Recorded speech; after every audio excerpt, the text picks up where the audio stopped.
es volvernos a ver y saber que la misericordia de Dios ha ido con nosotros y estamos aquí no porque seamos fuertes, sino porque Él, a través de su gran misericordia, nos ha sostenido. Gloria a Dios.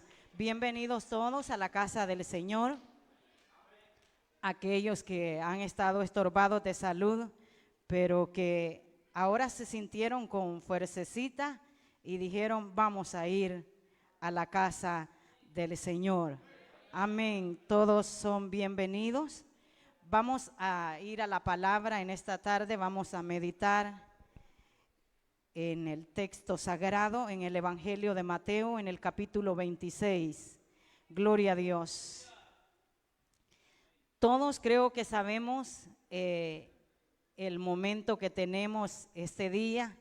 Tenemos un acto solemne en el cual vamos a recordar la muerte de nuestro Señor Jesucristo.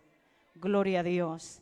Y cuando estamos recordando su muerte, también estamos recordándole al mundo que nos ha dado una promesa que Él volverá. Amén. Y hoy más que nunca está más cerca la venida de nuestro Dios. Aleluya. Gloria a Dios. Evangelio de Mateo capítulo 26. Gloria a Dios.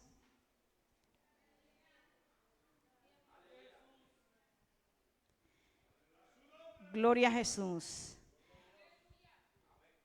El versículo 26 y 27. ¿Lo tienen? Me dicen amén. Mateo capítulo 26, versículo 26.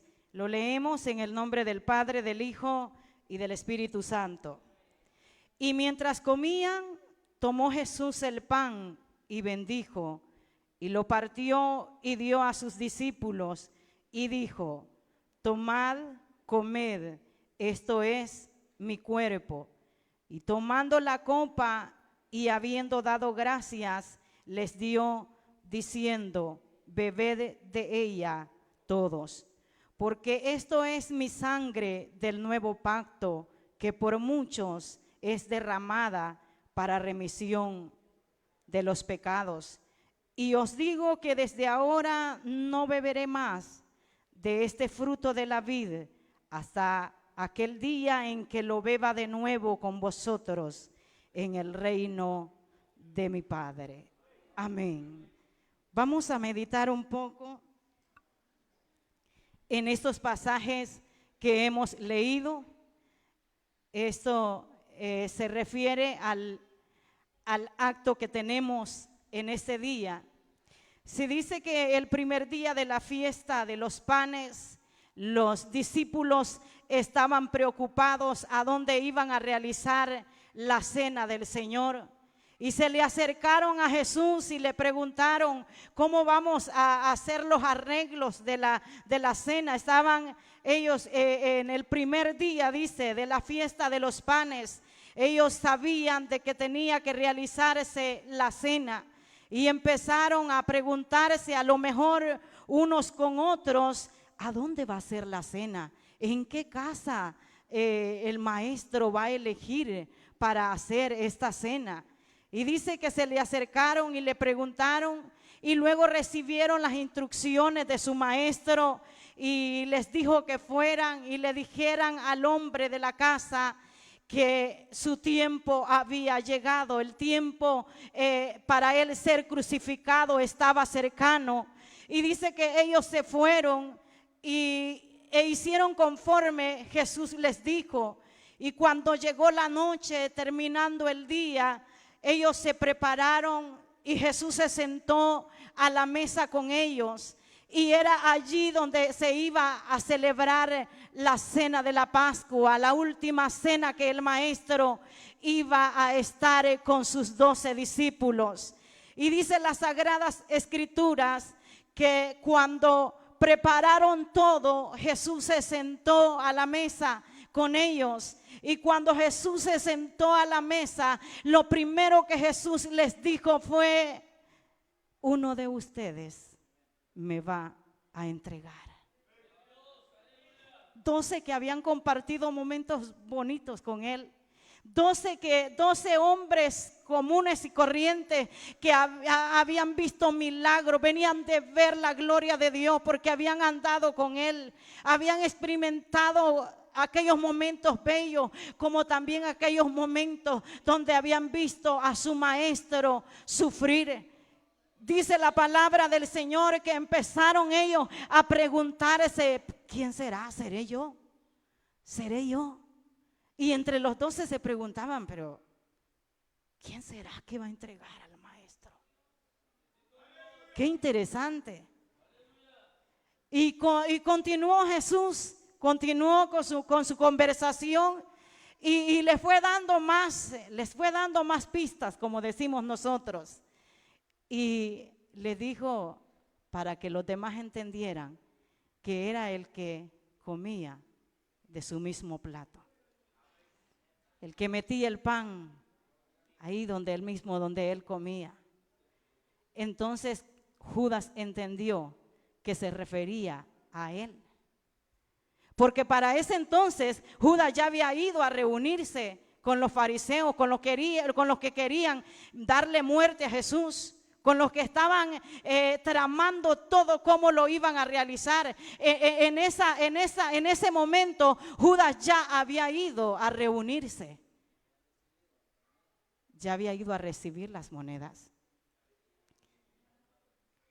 ¿Ha leído usted una frase donde dice: carácter es sentarte con Judas sabiendo que te va a traicionar? Lo han escuchado, ¿verdad? En las redes es famoso eso. Pero Jesús sabía que Judas era el que lo iba a entregar. Pero quiero que lleguemos al texto al que hemos leído en esta tarde. ¿Por qué Cristo dio su cuerpo?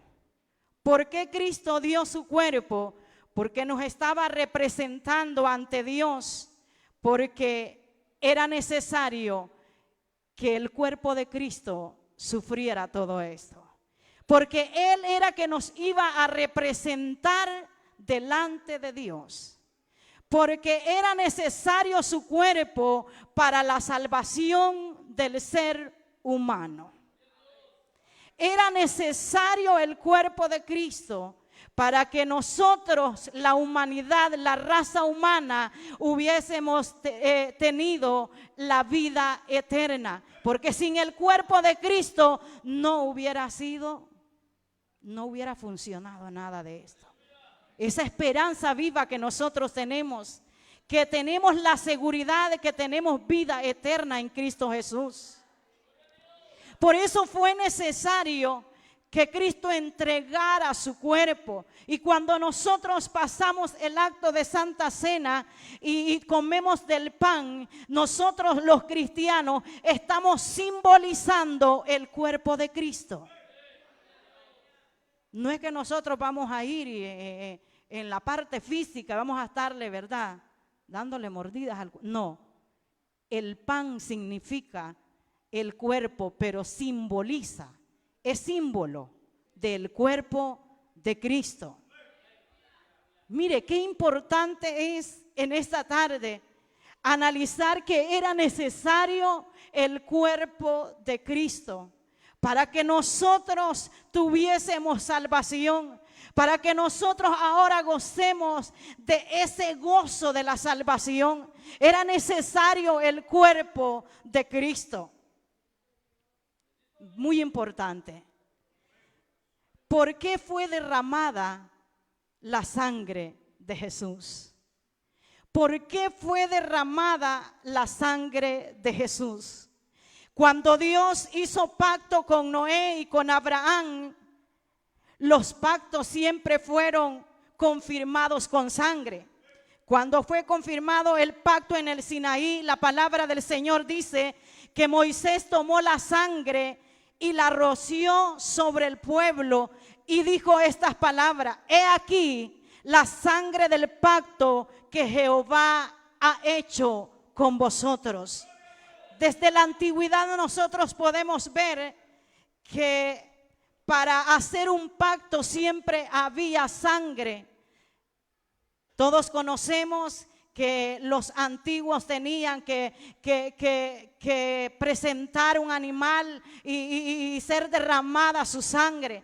Entonces en esta parte podemos entender por qué era necesario que Jesucristo derramara su propia sangre. Gloria a Dios. Y es que desde la antigüedad podemos ver que para hacer un pacto siempre tenía que haber sangre. Lo vemos con Noé, lo vemos con Abraham, lo vemos con Moisés. Cuando Dios trajo reconciliación entre él y los hombres, el precio siempre fue sangre. Según Hebreos 9:22, el precio siempre tenía que ser con sangre. Y no tenía que ser una sangre de un animalito que le faltara algo, ¿verdad? Derramamiento de sangre no se hace remisión de pecado. Era necesario que se derramara la sangre. No solo debía de matarse un animal expiatorio, sino que su sangre tenía que ser derramada, porque la vida de toda carne es la sangre. Porque la vida de toda carne es la sangre. Eso significa que no solamente Jesús tenía que venir y morir y hasta ahí. Era necesario que su sangre fuera derramada.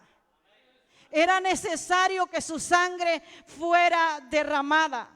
Por tanto, porque una vida fuera realmente sacrificada, su sangre debía de ser derramada. Por eso Jesús no simplemente tuvo que morir, por eso Jesús tuvo que derramar su sangre en la cruz del Calvario, y la derramó cuando aquellos hombres soldados le daban aquellos latigazos. Cuando le incrustaron aquella corona de espinas y su sangre corrió por todo su rostro. Cuando aquella lanza fue traspasada en su costado, ahí estaba derramando su sangre. Estamos recordando el sacrificio del que nos vino a dar salvación. Qué interesante. Dice que cuando le daban esos azotes tenían algo en la punta y le arrancaban su carne. Y así laceraban el cuerpo del Hijo de Dios. ¡Qué dolor! ¿Sabía usted que para que usted tenga paz ahora, hubo alguien que pagó un precio bien alto? ¿Y qué estamos haciendo por eso? Hagámonos un examen de conciencia en esta tarde. ¿De verdad estamos valorando ese sacrificio hecho en la cruz del Calvario? Hagámonos un examen de conciencia. ¿Estamos valorando el sacrificio de Jesús hecho por nosotros? Tuvo que derramar su sangre y la derramó con cada azote que le dieron, con aquella lanza que traspasó su costado, con aquella corona de espinas, con aquellos clavos que le traspasaron sus manos. Ahí se estaba derramando su sangre. Y ¿sabe qué? Lo hizo sin ninguna condición. Él no nos ha condicionado. Yo voy a morir, pero tienen que servirme, tienen que ser obedientes, tienen que hacer lo otro. Él lo hizo y lo hizo sin ninguna condición. Lo hizo por amor, lo hizo por misericordia. Aleluya, Él lo hizo por amor. ¿Sabe lo que eso significa? Porque el amor no tiene condiciones. El amor no tiene condiciones. esa sangre derramada de su cuerpo, cuando iba a cuesta arriba, cuando iba que llevaba en su lomo, en sus espaldas aquella cruz, y no le bastaba con que iba a cuesta arriba a aquel lugar llamado la Calavera, sino que le iban dando azotes todavía. Jesús bien pudo hacer cosas increíbles ahí, pero era necesario que su sangre fuera derramada para que usted y yo ahora tengamos salvación, para que usted y yo ahora tengamos paz. Dice Isaías que ciertamente Él llevó todas nuestras enfermedades y sufrió nuestros dolores. El castigo de nuestra paz fue sobre Él, y que por su llaga nosotros fuimos curados. ¿Sabe lo que eso significa? El castigo de nuestra paz. El castigo de nuestra paz fue sobre Él. Él cargó todo eso. Él derramó su sangre para perdonar nuestros pecados. Y nosotros no queremos perdonar ni una ofensa, pero queremos que Él nos perdone multitud de errores. Qué interesante, ¿verdad? Qué interesante. ¿Cómo podemos aplicar nosotros a nuestra vida este sacrificio si Él lo hizo para perdonar nuestros pecados? Para perdonar nuestros pecados. Dice el himnólogo: Rey que perdona multitud de errores. Multitud, porque a diario usted y yo le fallamos. Porque a cada momento nosotros le ofendemos. Y aquello que nosotros decimos que no queremos hacer, eso venimos y hacemos.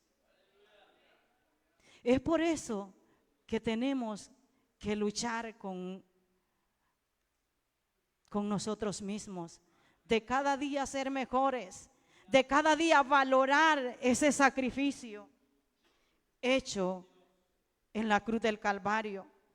¿Para qué fue que Él entregó su cuerpo y derramó su sangre? Para reflejar su gracia en nosotros. Para reflejar su gracia en nosotros. Para que nosotros gocemos de ese amor inagotable. ¿Quién nos ama como Él nos ama?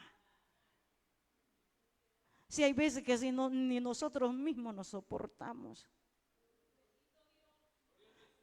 Pero Él aún ahí en nuestras bajezas, con nuestros miedos, con nuestras debilidades, Él nos sigue amando.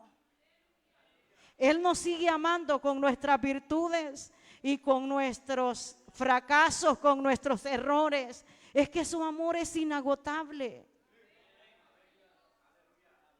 Pero sabía el sufrimiento, el que Él padeció para que ahora nosotros estemos aquí. Mire qué bonito nos miramos. Pero tenemos que hacer un examen de conciencia. ¿Qué estoy haciendo yo por ese sacrificio hecho en la cruz del Calvario? ¿Estoy perdonando? ¿Me he desvaciado de todo aquello que a Dios no le agrada? ¿Me he desvaciado del orgullo? ¿Me he desvaciado de la envidia? ¿Me he desvaciado del rencor? ¿Me he desvaciado de tantas cosas que no me ayudan en mi vida espiritual y que con eso que ando en mi corazón ofendo a Dios? Y mi vida espiritual no puede ser prosperada. No puedo ser mejor porque no batallo cada día con ser mejor. Cuando nosotros nos examinemos y veamos de verdad cómo es mi comportamiento, y tanto que Él vino a morir, tanto que Él vino a sufrir, cómo derramó su sangre en la cruz y comportarme así, ¿qué cree? ¿Verdad que deberíamos de ser mejores? Por ese gran dolor que Él padeció, por ese sacrificio maravilloso. Y que gracias a ese sacrificio nosotros tenemos entrada plena al trono de su gracia. Ya no tenemos que ir y matar un animal y derramar su sangre, porque el sacrificio del Cordero perfecto ya está hecho. Y ahora tenemos entrada plena al trono de la gracia y podemos hablar con Él y podemos gozar de su paz y podemos gozar de su amor y podemos gozar de su gracia y podemos gozar de su perdón. Pero se requiere de que cada día valoremos ese sacrificio en la cruz del Calvario. Necesitamos cada día acordarnos, cuando usted está y se siente con una paz en su corazón y siente el perdón de Dios, acuérdese que Él sufrió mucho por usted y por mí, para que ahora nosotros podamos disfrutar de eso. Doy gracias a Dios por esta reflexión. Queda mi pastor con nosotros y Dios le bendiga.